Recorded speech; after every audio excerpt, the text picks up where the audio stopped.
mga beshi! For today's video, we are here in Robinson Metro East, along Marikina, Infanta Highway, Pasig City.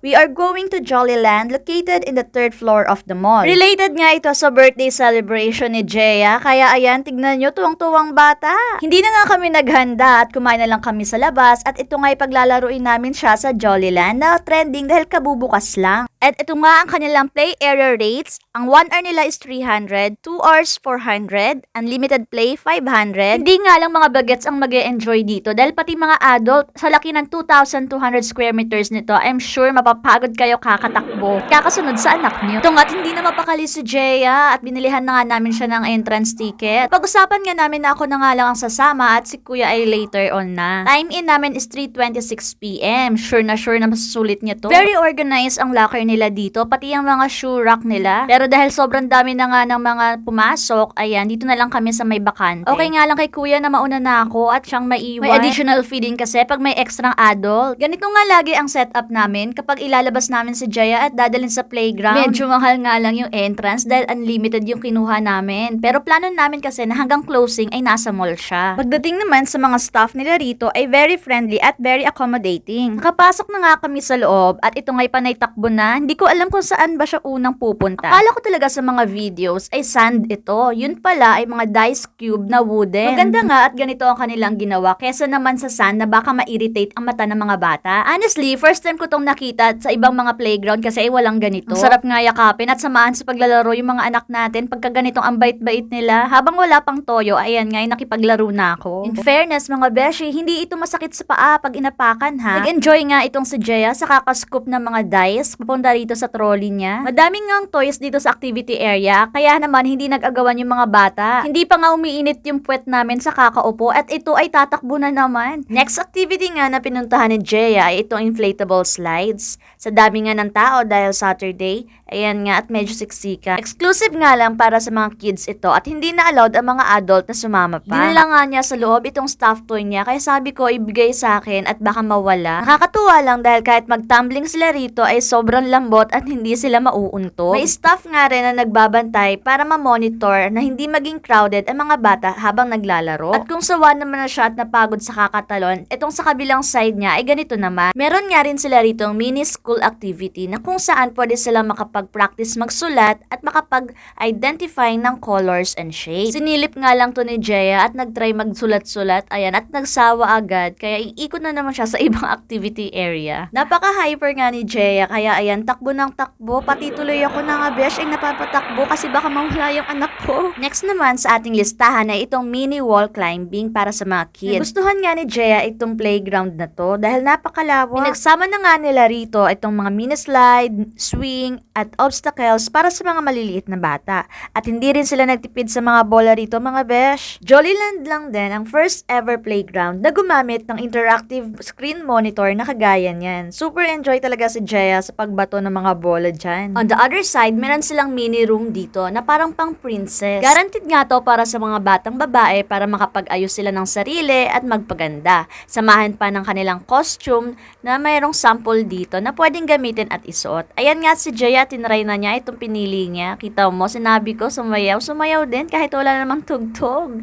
Ayan, sige anak, pakita mo ang talent mo. At ito nga si Kuya, kahit nasa labas ay masayang masaya din, nakikitang nag-e-enjoy ang anak niya. Isa din sa mga kids attraction nila dito ay itong bungee jumping. Patiently waiting nga si Jaya dahil gustong gusto rin niya to itry. Si Kuya nga na nasa labas ay tawang-tawa nga rin kay Jaya. Todo cheer up nga ang daddy dahil turn na ng anak niya. Tawang-tawa nga kami dahil sa reaction ni Jaya. Hindi mo alam kung excited, masaya, or kinakabahan. Basta kami ng daddy niya ay nandito lang to support at para sabihin na i-enjoy niya ang bawat activity at itry. Huwag kayong mag-alala mga besh dahil safe naman ito. May staff naman na nag-guide sa kanila at hindi naman ganun kataas. So ayan na nga, sisimulan na nga ni Jaya ang pag-akyat, paunti-unti, ayan. At mukhang hindi nga talaga siya natatakot dahil nagmamadali pang bata. Pero dito sa last 3 step niya, ay medyo nagbagal na siya. Siguro dahil nakita niya na medyo mataas na ang kinalalagyan niya.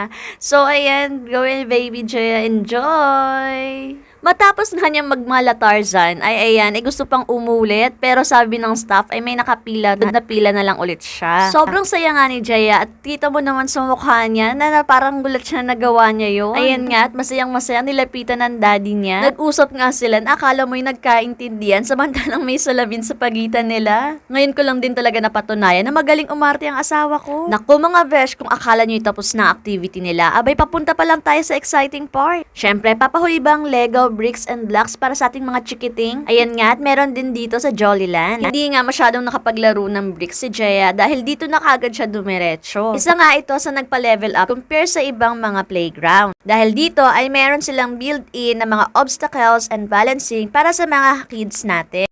Pero syempre mga besh, tignan nyo rin yung edad at capacity ng anak nyo kung kaya bang gawin itong mga activities na to. If in case naman na mag-failed sila or mahulog, malaglag, ay huwag kayong mag-alala dahil safe na safe sila dahil may malambot na foam na sasalo sa kanila. Mahalaga nga na may mga physical activities ang ating mga anak, kahit sa simpleng paglalakad, pagtakbo, pagpapadulas at pag-akyat baba.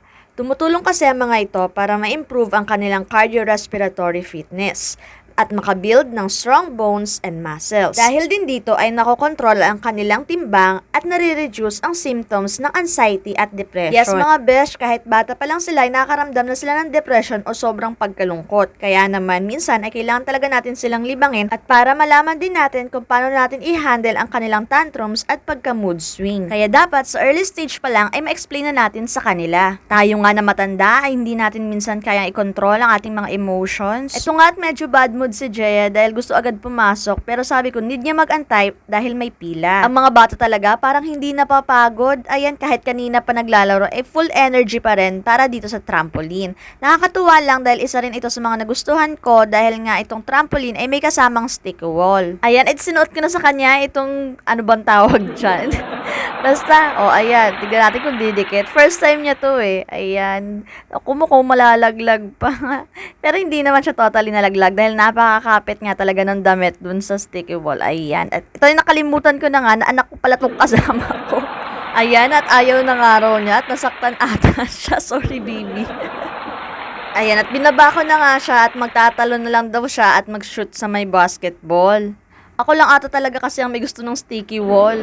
Kung may kasya lang talaga sa akin, itatry ko din yun. So, ayun lang mga beshi. Sana madala nyo rin yung mga anak nyo dito sa Jollyland, dito sa may Robinson Metro East. Dahil super, super duper na mag-e-enjoy kayo ng mga anak nyo. Marami pa mga activity area dito na hindi ko napakita. Pero ipapakita natin yan sa part 2 na yung daddy naman niya yung kasama niya. At yan ay i-upload at channel ni Jaya Good Vibes. So, please don't forget to like, follow, share, and subscribe my vlogs mga beshi.